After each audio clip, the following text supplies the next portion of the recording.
Bom, gente, vou cumprimentar aqui com muita alegria, mais uma vez, no Faixa Livre para conversar conosco o biólogo, diretor técnico e científico da Associação Gaúcha de Proteção ao Ambiente Natural, a AGAPAN, Francisco Milanes. Francisco Milanes, bom dia. Eu estou sem o seu áudio, Francisco. Não sei se é o. Não sei se de repente é o. Tá fechado, não. O áudio está aberto, mas de repente pode ser o seu fone de ouvido. Muitas vezes acontece isso, o fone de ouvido prejudica. Não sei se você Alô. tirando. Agora sim. Agora está me ouvindo? Tá. Ouço bem, pois é. Às Bom vezes dia, acontece Anderson. Um prazer enorme estar com vocês.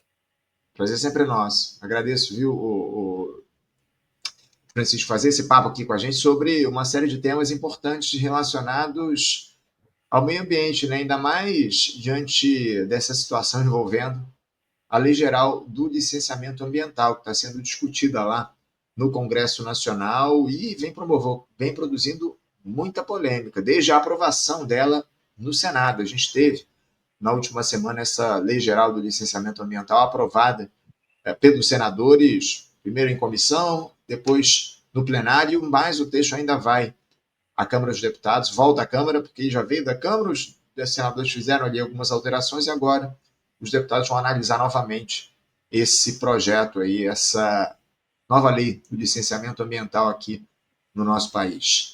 A gente, inclusive, debateu esse tema mais profundamente no programa na última sexta-feira, mas eu queria levantar alguns dos principais pontos de discórdia relativos a essa nova legislação, viu, Francisco? São eles: a dispensa de licenciamento ambiental para atividades agropecuárias.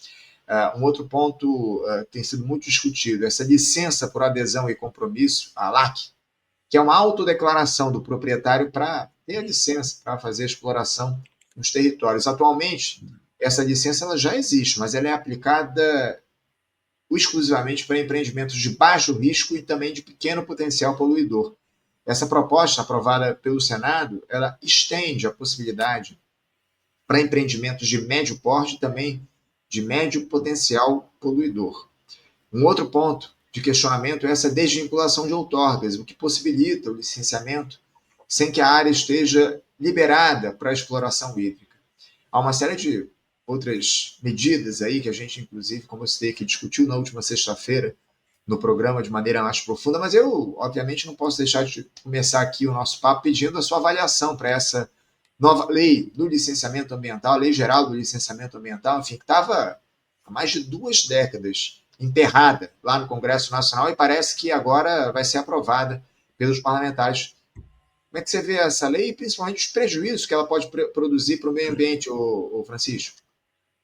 Bom, em primeiro lugar, eu preciso dizer que 2 coisas bem importantes.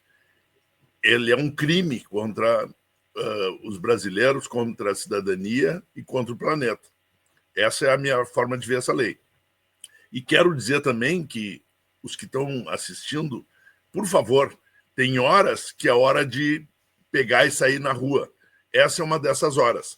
Porque faz 10 anos que nós estamos destruindo o que a AGAPAN, que foi a primeira entidade brasileira, há 54 anos fechou. Nós fizemos conquistas, 54 anos de legislações ambientais estão sendo destruídas há 10 anos, começou com o Código Florestal e vem num crescente. Agora, o interessante disso, eu quero chamar a atenção, é que não é dito que é para facilitar os empresários, que é para facilitar a atividade empreendedora. E não é verdadeiro. Isso é uma coisa que eu já vivi bastante. Em primeiro lugar, é um crime contra a cidadania, porque hoje nós tínhamos que estar, e óbvio, sempre tem que estar evoluindo a legislação. Isso é um fato. Nós estamos destruindo. No Código de Meio Ambiente, vou dar um exemplo, no Rio Grande do Sul, ele foi construído com 10 anos de diálogo com a Federação das Indústrias, Federação da Agricultura, ou seja, insuspeitas, né, de serem ambientalistas, a AGAPAN e outras entidades ambientalistas, 10 anos de trabalho semanal. Foi construído um código tão potente que foi votado por unanimidade na Assembleia, coisa que não existe, ainda mais no Rio Grande do Sul, que nós somos muito divididos normalmente. Muito bem. O governador atual, Leite, destruiu o código em 74 dias, não consultou nem a sociedade civil, nem as universidades, nem conhecimento técnico nenhum, e sequer os técnicos que, inclusive, fizeram uma nota técnica denunciando que os técnicos de meio ambiente do Estado, ou seja, os funcionários dele, não foram consultados. Bom, a pergunta que fica é o seguinte: quem é que é consultado, então? E aí vale mesmo para o PL da devastação. Quem é consultado? São consultados interesses indizíveis. E aí, quem é que é alegado? Alegado que é o agro, o empreendedor. O que o silêncio dos agricultores sérios do Brasil faz, esse senso corporativo, e tanto os industriais e outros empresários, o silêncio dos empresários faz com que pessoas criminosas utilizem deles para fazer concessões que prejudicam a eles. Bom, o fato do licenciamento ser afrouxado, ser superficializado, ou ser posto em prefeituras, impossível numa prefeitura, nunca há, a não ser capitais, uma equipe razoável, multidisciplinar. Não há porque é muito caro para uma prefeitura. Então, o que acontece é um ou dois, muitas vezes um técnico, contra o prefeito e contra o melhor amigo do prefeito ou o cara que tem maior poder no município. Então, o licenciamento municipal é um fracasso, é uma vergonha. Ele só serve para coisas assim, abobrinhas que não incomodam e não interessam.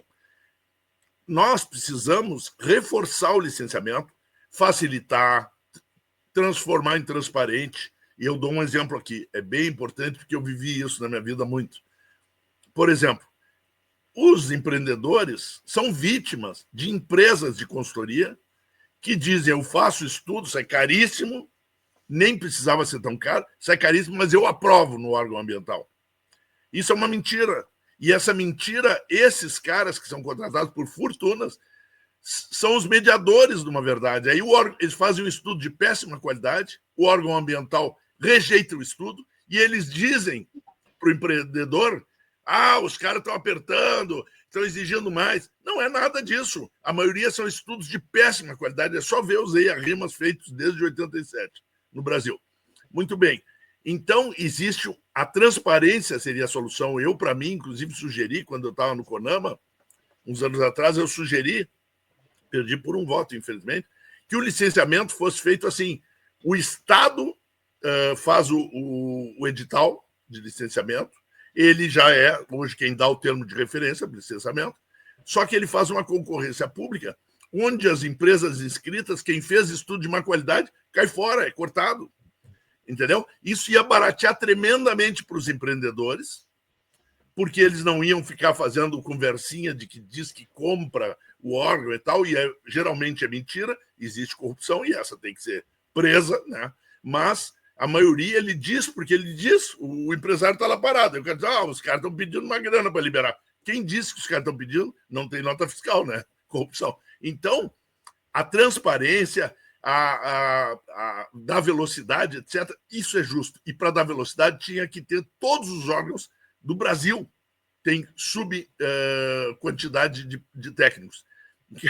Os caras querem diminuir os técnicos, não contratam profissionais e querem acelerar o processo. Bom, aí é liberar total. Então, tem muitas coisas. Esse código é uma... Agora, eu quero chamar a atenção aqui para uma coisa muito peculiar. Nós estamos ficando órfãos como cidadãos, porque, em plena emergência climática, o Brasil é uma das grandes responsabilidades mundiais. Cretinos estão destruindo a lei ambiental e desprotegendo a nossa saúde. Somos nós que vamos pagar a conta aos cidadãos. Por isso que eu digo: tem que sair para a rua, tem que parar de se dar conta que meio ambiente, que não é só no meu pátio, meu vizinho que interessa as coisas, interessa as coisas em nível de Brasil. E nós temos que nos mobilizar, porque isso é mais ou menos destruir a democracia. E o pior, Anderson, é isso que eu quero chamar a atenção, que não é chamado. Prejudica os empresários essa liberação, essa destruição do licenciamento. Sabe por quê? Porque, inegavelmente, tudo que eu fizer, tu fizeres, nós fizermos, vamos fazer uma empresa, todo o dano que nós causarmos não precisava lei ambiental. É um passivo ambiental nosso. Se nós envenenarmos uma vila com os nossos efluentes, ou se nós destruirmos um rio com a nossa agricultura, é passivo nosso. e está esperando. Tudo que eu lucrei na vida com o meu negócio, eu posso perder tudo e ainda ficar devendo por um passivo ambiental. O que o Estado faz? O Estado licencia. Quando ele licencia, ele está tutoriando o empresário, protegendo ele. Porque se ele é exigente, o empresário não vai ter problema futuro e não vai ter um passivo ambiental. Então, ele ajuda o empresário sério, que quer criar uma empresa, quer gerar emprego e quer, daqui a 40 anos, passar adiante a empresa, fazer o que bem entender, com honra, tendo orgulho de ter feito aquela atividade, entendeu? Bem feita. Ora, quem, então, por que iam fazer essa transformação se o licenciamento não favorece, ao contrário, prejudica os empresários, os empreendedores? Os picaretas, os especuladores. Porque esses querem liberar, cortar a mata e fugir dali. Eles vendem a terra, passam para outro. Tem gente que desmata, tem outro grila. É uma equipe de criminosos, entendeu? E o que ele quer é liberar e ninguém, não bater nenhum fiscal. Quando chegarem à conclusão, em primeiro lugar, em meio ambiente, tem uma coisa muito importante que dizia foi presidente da Agapan antes de mim, Flávio Levi-Goya, dizia: as nossas vitórias em meio ambiente são momentâneas, porque leis que nós conquistamos estão sendo destruídas agora, né? Agora as nossas derrotas são permanentes. Porque destruiu um ecossistema, nunca mais. Tu pode, vou reflorestar? Pode. Com nativas, maravilha, mas aquele ecossistema foi perdido. As espécies endêmicas que só existem naquele lugar sumem da face do planeta, nunca mais existirão. Então, é uma coisa que tem que ser muito cuidadoso, pelo bem de todos nós. Desculpe se eu falei demais, mas é que isso é uma aberração contra empreendedores sérios e é o que nós temos no Congresso hoje, em maioria, especuladores, pessoas criminosas, irresponsáveis, e os que não são mau caráter são burros, entende? Porque pode ser que tenha alguns levados por interesse, por financiamento, sei lá pelo quê, pouco me importa, cabe ao judiciário julgá-los, mas tem que ser julgados, porque alguém que ofendeu a Marina, por exemplo, não tinha que ser tema de discussão hoje, tinha que estar um processo ético já no Congresso, como fizeram com um grande deputado, tinha que estar expulsando do Congresso pessoas que se comportam como animais, peço desculpa aos animais aqui, se portam como humanos cretinos, entendeu? Peço também desculpa aos cretinos, mas são pessoas sem educação, sem capacidade de diálogo, que aí eles fazem o que estão fazendo. Algazarra, ofensa, porque eles não têm capacidade de articular opiniões. E se tivessem, seria muito bom ouvi-los, porque eu tenho uma curiosidade gigante para saber o que uma lei que prejudica o empresário sério e prejudica todos os cidadãos, que é o mais importante, pode ser defensável por um especulador. Daqui a pouquinho, inclusive, a gente vai discutir essa situação envolvendo a ministra Marina Silva, as ofensas que ela sofreu lá numa comissão do Senado ontem, ganhou uma enorme repercussão no país, foi o assunto do dia. Ontem a gente vai repercutir isso aqui daqui a pouquinho. Agora, o professor, o senhor falou em aberração, essa nova lei geral de licenciamento ambiental. Isso ficou muito claro para a gente, inclusive, na última sexta-feira, no debate que a gente fez aqui no Faixa Livre sobre esse tema. Mas algo que não surgiu, e eu queria perguntar ao senhor, essa nova lei geral do licenciamento ambiental, ela afeta mais especificamente algum bioma no nosso país? Enfim, isso aí essa lei geral, ela não dialoga justamente ou diretamente com essa ideia de repente prejudicar um bioma ou em relação a outro, enfim. Há um bioma que é mais afetado a partir dessas mudanças na legislação ambiental? Olha, é uma bela pergunta, merece uma análise profunda, mas eu te diria o seguinte: os biomas normalmente são bola da vez. Por exemplo, o Pampa, que a gente, infelizmente, é um bioma que só o Rio Grande do Sul tem, junto com a Argentina e o Uruguai, né, claro. Este bioma passou ao largo do tempo protegido até por uma pecuária extensiva que protegeu o bioma. E hoje ele é a bola da vez porque estão destruindo, plantando soja. E qual é a estupidez que está por trás disso? O fato de que aqueles campos nativos que são riquíssimos em espécies, que produzem a melhor carne do mundo, a carne mais saudável, a carne mais natural do mundo, tudo pasto rico, que ele come o que ele quer, ele escolhe o gado. Esse bioma está sendo destruído porque ele é campo, ele não é mato. Então as pessoas então não é reserva. Isso é de uma estupidez, porque a gente sequer consegue separar, e sofre com isso o Pantanal também, né? Que é banhado, porque é não sei o quê. Então as pessoas, a ignorância faz com que chamem de floresta preservada. Não precisa, pode ser um campo nativo preservado, pode ser uma área úmida preservada, um Pantanal, né? E eles têm igual valor. Inclusive, as áreas úmidas, os campos, muitas vezes fixam muito mais oxigênio, ou melhor, carbono, e liberam mais oxigênio que áreas florestais. Mas isso tudo não é relevante, porque nós precisamos de todas essas áreas para manter o clima. É interessante que ditos pessoas do agro, mas eu conheço pessoas do agro que são sérias, né? E não só o movimento agroecologista, como gente, inclusive, que tem terras maiores, etc., e trabalha sério, quer deixar um legado sério.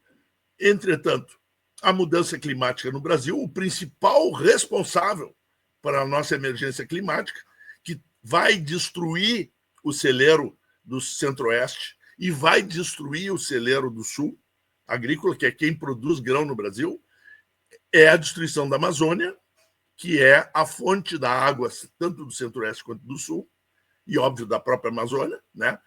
Isto, quem está destruindo é a agricultura. Então, nós temos que ter a grandeza de... Eu me lembro que um debate, anos atrás, numa dessas grandes redes, no Canal Rural, eu encontrei a então ministra da Agricultura, e o debate era sobre transgênicos. Soja transgênica, especificamente, que estava entrando, mas geral. E eu fui mostrar por que era um perigo para todos nós e até para os produtores de transgênicos, né? E a então ministra, que está me faltando o nome, talvez tu te lembre, ela concordou comigo.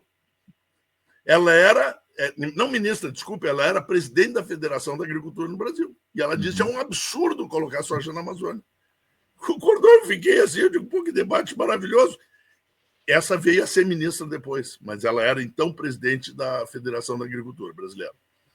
E ela concordou. Então, é esse tipo de postura corajosa e decente, que eu diria, que nós precisamos ter. Os empreendedores, os agricultores, parar de silenciar e apoiar os especuladores que estão destruindo e queimando seu nome. E interessante, essas pessoas que estão desmatando a Amazônia, botando soja, botando pecuária inviável lá, que é totalmente inviável, e destruindo uma coisa já totalmente produtiva, que a floresta é totalmente produtiva sem um tostão de investimento, produz todos os anos, independente do clima, né? Então estão destruindo isso para botar lá uma estupidez qualquer, para botar uma máquina, para não empregar pessoas. Muito bem. Estas pessoas são inimigos de quem tem fazenda no Centro-Oeste, no Sul e no resto do Brasil, porque a água que vem de lá está sob risco. Então a gente tem que começar a pensar, porque senão o silêncio dos alienados permite que os bandidos cresçam no Brasil como estão crescendo. Dominem o Congresso. Nós temos, ano que vem, uma eleição. Nós temos que começar a votar. Eu não me refiro a partido aqui, até porque não é o nosso interesse principal. Nós entendemos que todos os partidos, alguns não vão conseguir, mas todos os partidos deveriam ter um setor ambiental e uma visão, porque, como eu te disse há pouco, né, as questões ambientais, se não são mantidas sempre, a gente perde elas para sempre. Não tem como reconstituir a Amazônia onde foi destruída.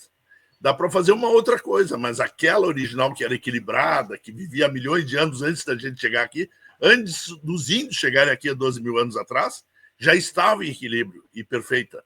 Isto é uma coisa que nós temos que estudar antes.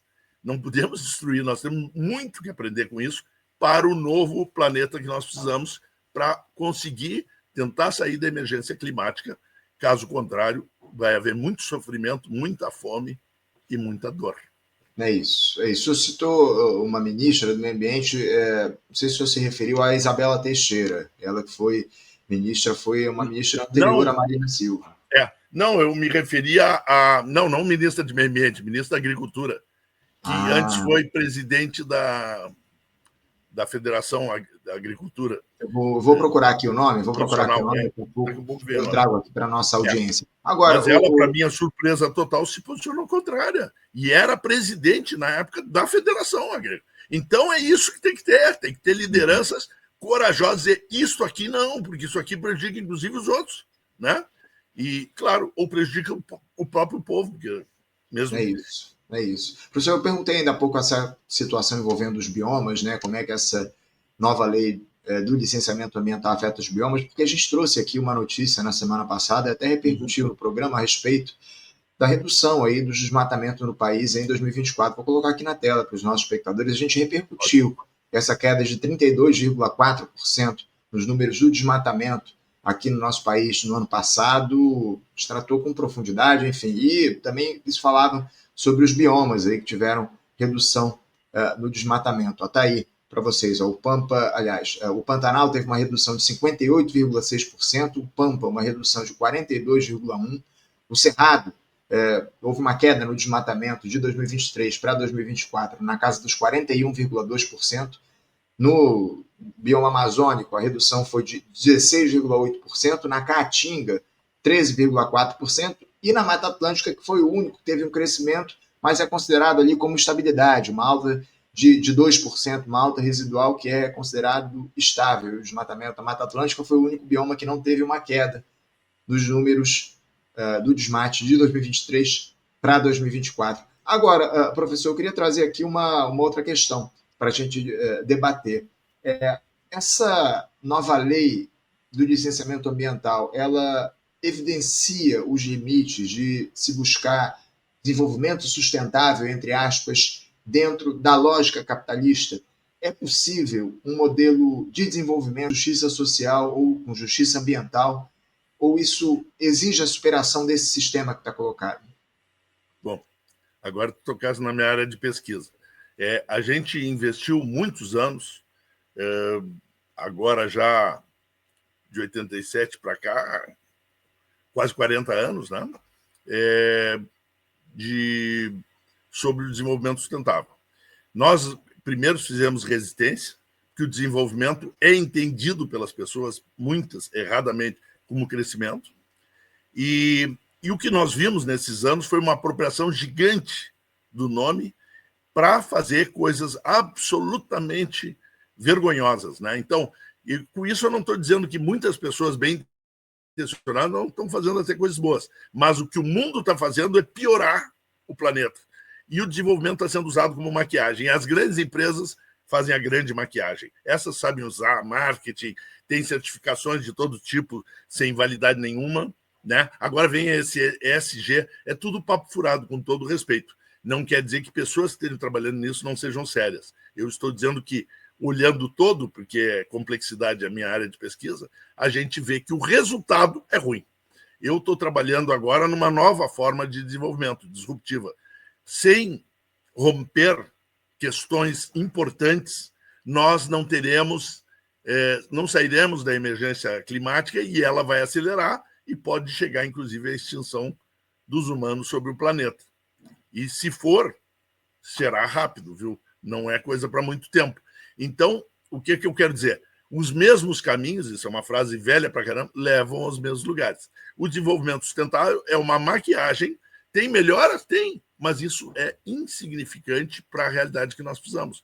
Como é insignificante, por exemplo, reduzir a destruição da Mata Atlântica. Eu fui do Conselho da Reserva da Biosfera da Mata Atlântica, ela já está há muito tempo passou do limite. Ela já foi além do que poderia. Então, teria que haver aumento anual, porque ela é o lugar ainda que com a maior biodiversidade do mundo, é a Mata Atlântica, não é a Amazônia, e ela tinha que ser aumentada, e, claro, o problema dela é que a maioria das capitais está dentro da Mata Atlântica, né? Então, houve já uma antiga devastação gigante, então, ela é muito pouco, então, um pouquinho que perca, coisa já é um absurdo, né? Por outro, a gente vê em Santa Catarina, por exemplo, que os morros, o litoral com Mata Atlântica, está sendo especulado vergonhosamente, porque nós temos dois inimigos. O grande inimigo planetário é a agricultura de má qualidade, a agricultura do veneno.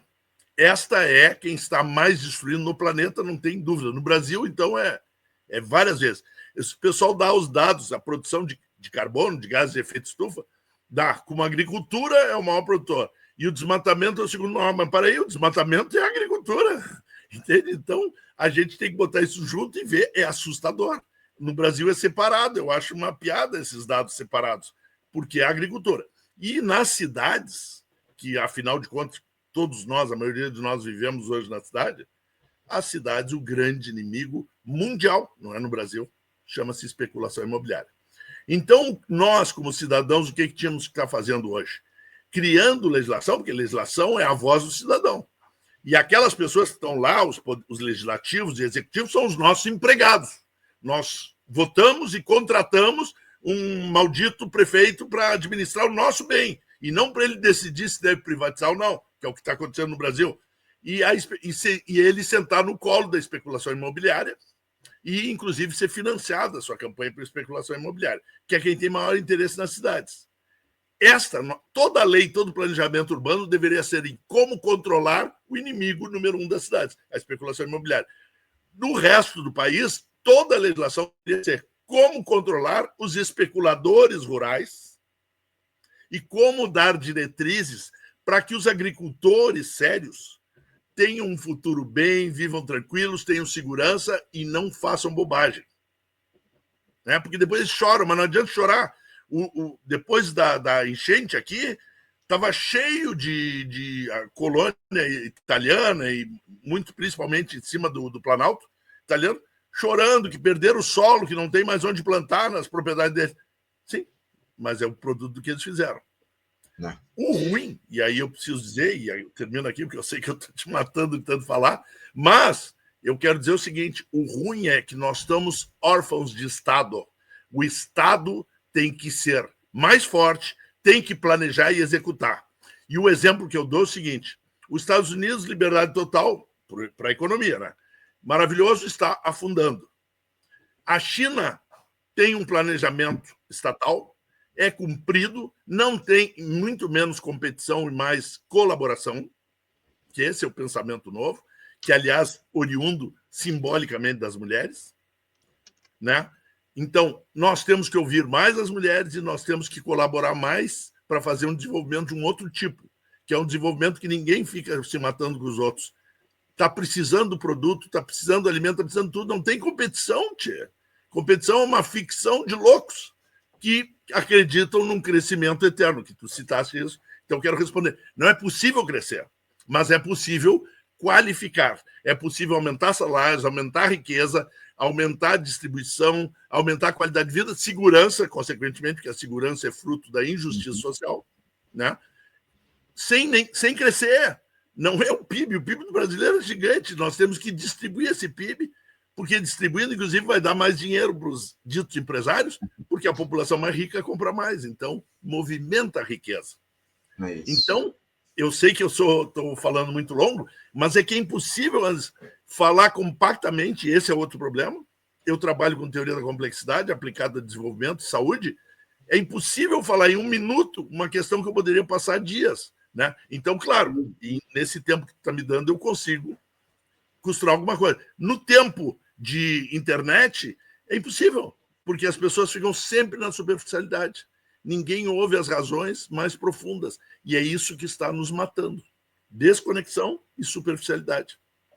Muito bem colocado, viu, professor? Essa superficialidade que avança cada vez mais no debate aqui no nosso país tem produzido uma série de consequências. Pessoal, o Everton Lacerda, ele nos lembra aqui qual é o nome da ministra da Agricultura. Não sei se é a Cátia Abreu que o senhor se referia. Cátia Abreu. Cátia Abreu me surpreendeu. Foi presidente da Confederação da Agricultura e Pecuária aqui no nosso país, como o senhor trouxe para a gente. Eu queria aproveitar, professor, que o Everton ele fez aqui essa lembrança. Obrigado, viu, Everton, pela lembrança, também pela pergunta que ele mandou aqui para a gente. Eu queria colocar na tela. O Everton Lacerda pergunta o seguinte: Anderson, pergunte ao Francisco Milanges, por favor, como ele percebe a atuação dos movimentos sociais neste momento no qual se voltam também as questões climáticas. Obrigado, parabéns pelo programa. Obrigado, Everton, pela pergunta. Professor, Everton quer saber aí sobre a atuação dos movimentos sociais em relação a essa situação das mudanças climáticas, por favor. É uma excelente pergunta. Obrigado, Everton. Bom, está havendo uma coisa interessante. No Rio Grande do Sul, por exemplo, nós estávamos diante da possibilidade de uma mina, a maior mina a céu aberto de carvão, nova mina de carvão, a maior mina a céu aberto da América Latina, dentro de Porto Alegre, a 13 quilômetros do centro da cidade. Que é uma cidade vizinha, mas isso é divisão burocrática, é dentro, né? 13 quilômetros, tem vários bairros que são o triplo dessa distância, né? Em Porto Alegre. E aí, a Agapan, com outros movimentos, a Associação da Caixa e outros, criou um grupo de resistência que em uma semana ou duas já tinha mais de 100 entidades. E as pessoas entenderam que a vida delas estava em jogo, né? Devido a essa mineração. E nós conseguimos trancar essa mineração. Então, eu quero dizer que esse sono, na verdade, é uma desunião. E essa desunião, essa fragmentação, é a lógica dos nazistas, é a lógica dos fascistas. É fragmentar os movimentos para que eles não se unam e não façam conquistas importantes. Então, são leis, em todos os setores são leis agredindo, e as pessoas ficam cuidando do seu pátio e esquecem de cuidar do país. Então, esse eu acho que é um movimento que está começando a acontecer. É uma pergunta muito importante. Nós precisamos encontrar uma forma de nos unirmos, claro, sem deixar as nossas áreas, mas nós precisamos dizer, como eu digo, na PL essa, tem que sair o cidadão para a rua, sem movimento social, inclusive. Tem que sair e dizer não. Tem que mandar e-mail, tem que ser milhões de e-mail para os deputados, tem que fazer todas as coisas, mas tem que sair para a rua. Não é só dedinho, não é só assinar a petição. É importante, mas isto é a cereja do bolo que não faz. O que faz é ir para a rua e botar medo nessas pessoas que não nos representam, porque eles se elegem financiados pelo poder econômico e traem as pessoas que querem viver com saúde, que querem comer alimentos saudáveis, que querem ter alimentos e ter trabalho, né? E votam em mentirosos, em escroques, entende? Que são a maioria do Congresso, com todo o respeito que se possa ter um ser humano. E aqui eu vou aproveitar, Anderson, para dizer uma coisa que eu acho.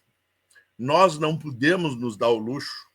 A Marina, eu não discuto, é uma pessoa querida, conheço ela há muitos anos, né? É uma gigante como pessoa, como uma história maravilhosa, mas nós temos que ter diálogo, nós temos que encontrar formas, porque cair na violência, né? Ou se recolher é dar o que eles querem. O movimento fascista mundial, ele cria dissonância, ele desune, ele ataca em vários lugares, ele divide os adversários e, sobretudo, planta o ódio, a separação, o cancelamento. Nós temos que incluir, dialogar, amar mais essas pessoas que não foram favorecidas pela sua existência e viraram tão idiotas, né? Nós temos que amá-los, dialogar, até que eles acordem.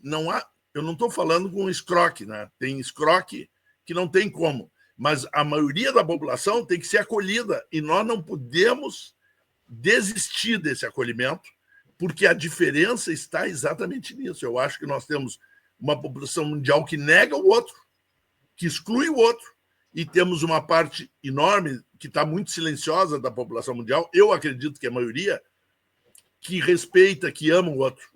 Essas pessoas têm que sair para a rua e botar sua voz, porque essas pessoas são a maioria no mundo. E nós temos que parar de ser alienados ou achar que uma rede social é suficiente. A rede é importante, o que tu estás fazendo aqui é importantíssimo, dá informação, dá qualidade, dá motivo para reflexão, porque quem tem que pensar não sou eu, nem tu, né? As pessoas que ouvem têm que pegar as informações, ouvir os dois lados e tirar suas conclusões. Mas o amor, eu acho que é a única forma, é estranho dizer isso em toda essa violência, fala de amor, mas é a conexão com o outro, a alteridade, o reconhecimento do outro como diferente, importante, inclusive fonte de aprendizado para a gente, que pode criar uma sociedade nova. Caso contrário, nós vamos ter uma guerra civil, que me parece, não é só no Brasil, pode estar se encaminhando para acontecer. Professor, para a gente fechar aqui o nosso papo, eu queria já entrar nesse tema envolvendo os ataques que foram feitos ontem à ministra Marina Silva, ministra do Meio Ambiente lá, durante uma audiência na Comissão de Infraestrutura do Senado. A ministra foi interrompida diversas vezes durante as suas falas, teve o microfone, inclusive, cortado, foi ironizada por senadores, enfim.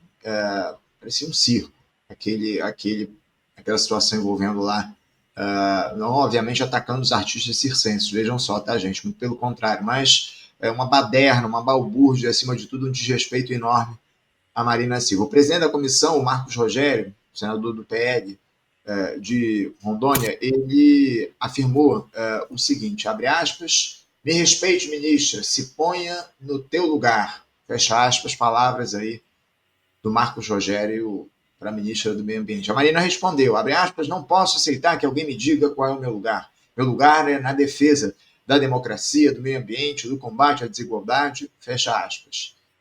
A ministra deixou a reunião após 4 horas dessa sessão, mas antes disso, o Plínio Valério, senador pelo PSDB do Amazonas, afirmou que, abre aspas, a mulher merece respeito, mas a ministra não, fecha aspas. A Marina Silva exigiu desculpas e anunciou que deixaria a reunião caso não fosse respeitada. O senador se recusou a pedir desculpas e ela abandonou ontem essa reunião diante de tantos ataques que ela sofreu. Mas um episódio grave, viu, Francisco, que evidencia aí a misoginia dos senadores. O próprio senador Omar Aziz, que teve uma atuação de destaque na CPI da Covid-19 durante o governo Bolsonaro, proferiu ataques ontem à Marina Silva, enfim. O que a gente pode dizer sobre esse episódio, Francisco, mas principalmente esses ataques à ministra?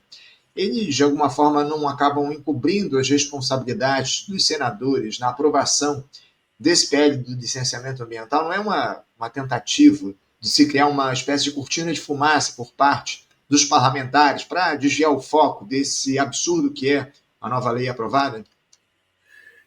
Exatamente isso. E nós não podemos cair nessa dança, porque as pessoas, esses quase acéfalos, que estão copiando o Trump, que governa por escândalo. Ele chama atenção, ele diz um maior absurdo e vai batendo a carteira lá por trás. E ele chama atenção para uma coisinha ali. Todo mágico faz isso, só que todo mágico é enganador, né? Ele chama atenção para um lugar e faz a mágica no outro. Muito bem, nós não podemos cair nisso. É só o que esses caras sabem fazer. E isso qualquer cretino aprende a fazer, tanto que eles aprenderam. O que nós não podemos fazer é deixar. Eu acho que, em primeiro lugar, tem que entrar com ação, tem que pedir comissão de ética, tem que pedir milhões de coisas, porque nós não podemos. E tem que mostrar para a população e analisar as cenas e dizer o que isso contribui para um Brasil democrático, para leis de melhor qualidade, se eles não conseguem ouvir e não conseguem defender as mudanças legais que eles estão fazendo. Se eu tenho uma razão que eu quero mudar e eu não consigo defendê-la, é porque tem razões que eu não posso dizer. É assim que funcionam os bandidos, assim que funcionam os estelionatários. Eles chamam a atenção para um lugar para esconder as verdadeiras razões. Eles não têm como, então eles ignoram, agridem. Eu vou te dizer que, óbvio, a questão da mulher é uma questão estrutural. Eu acabei de citar há pouco que eu acho que o feminino simbólico e tudo mais é o movimento que o planeta precisa, que é a cooperação, que é todo o acolhimento, todas as coisas absolutamente importantes que o mundo masculino deixou de lado e virou esse fracasso civilizatório que nós estamos vivendo hoje. Mas, se fosse eu ali, eles iam dizer, tu é feio, tua barba tem não sei o quê, entendeu? Porque o problema deles é que eles são baixo nível, porque eles não têm argumentos e eles não podem deixar alguém que tem falar, porque se ele falar, ele vai ganhar pessoas para o lado dele. Então, eles desarticulam e agridem quem tem opinião estruturada, porque eles não têm. Entende? Então, é aquela história, o cara compra um caminhonetão porque para suprir outras coisas. Então, ele acha que andar, ser agressivo, etc., é ser homem. Enganaram ele. Ser sensível, ser colaborativo é ser homem. mas eles são enganados, mas eles usam esse engano para criar ruído e fazer nos fundos a roubalheira, a vergonheira e a destruição do Brasil, sempre em troco de ganhos pessoais, né? Sempre vendidos, seja vendidos ou seja para si mesmo, muitos ali são grandes proprietários de terra, grileiros e outros crimes, né? Que têm escravos ou trabalho análogo à escravatura nas suas propriedades. Então, este é o Brasil. Nós temos que repetir, a lição que nós precisamos fazer é dialogar amavelmente, ouvir as pessoas que discordam, obrigar todos a ter o respeito de se construir uma ideia conjunta. É a base da democracia, senão vira guerra. O que eles querem é guerra. O que eles estão semeando é na Europa, é na Argentina, né? É guerra, porque eles não têm nenhuma razão. Agora, eu pergunto o seguinte, uma pessoa minimamente educada contra um boçal que está querendo guerra, quem é que vai ganhar a guerra? É por isso que eles querem guerra. É o único lugar onde eles têm vantagem, é na violência. Então, eles buscam a violência. O lugar onde nós temos vantagem é na democracia, na construção, na colaboração, e é por isso que nós temos que não desistir sob hipótese nenhuma e buscar o diálogo e mostrar, obviamente, ser educativo, que em relação àqueles bandidos ali, que eles são mal educados, não poderiam estar dentro do Congresso e que eles precisam aprender e, quem sabe, no futuro, até serem deputados decentes. Mas hoje, ou senadores, ou todo... Quer dizer, nós não podemos aceitar que pessoas desse nível estejam no debate político, porque o debate político é uma coisa muito preciosa para a população. Professor Francisco Milandes, eu quero agradecer muito a sua presença aqui com a gente no Faixa Livre. A gente vai continuar, obviamente, repercutindo essa nova lei geral do licenciamento ambiental, que, como eu disse aqui, volta lá para a Câmara dos Deputados para ser analisada e, em breve, caso, óbvio, seja aprovada, vai a sanção do presidente Lula. Cabe também uma reflexão a respeito disso. Vamos ver qual vai ser a decisão do Lula diante do que decidirem aí os deputados após a aprovação dessa lei lá no Senado, né? Se o Lula vai sancionar ou não. Porque, obviamente, essa sanção ou não é algo meramente simbólico, porque o Senado pode derrubar aí os vetos eventuais do presidente Lula, o Congresso pode derrubar os vetos, mas, enfim, o fato é que, simbolicamente, é muito importante que o Lula vete essa lei. Mas a gente vai aguardar aqui, ver os desdobramentos desse processo ao longo dos próximos dias. Por hora, obrigado pela sua presença. Deixa um abraço. Eu quero agradecer e quero dizer uma coisa contra-intuitiva aqui. As pessoas dizem, se o Lula não votar, elas que aprendam a eleger um Congresso melhor, que o presidente não pode fazer o papel das pessoas que votam mal. Nós temos um Congresso de baixíssima qualidade, entendeu? E vai estourar tudo no presidente. Então, não é defesa, eu acho que falta um projeto maior nacional, isso tem... Mas o trabalho que está sendo feito é sério, suficientemente sério, e não podem querer que o Lula seja o pai ou mãe de todo mundo para negar os trabalhos que o Congresso deixam acontecer no Congresso. Tem que botar medo nesses congressistas de votar uma coisa dessa, né? Porque senão eles vão continuar fazendo isso e o presidente vai ter o trabalho de vetar e depois vai voltar para eles. E ainda se desgasta, né? O executivo que tem tantas outras coisas para fazer. Muito obrigado pela oportunidade, estamos sempre à disposição de vocês e parabéns pelo trabalho de vocês. Grande abraço, Francisco. Até a próxima. Até. Conversamos aqui com Francisco Milandes. Francisco Milandes é biólogo, também diretor técnico e científico da Associação Gaúcha de Proteção ao Ambiente Natural, a AGAPA.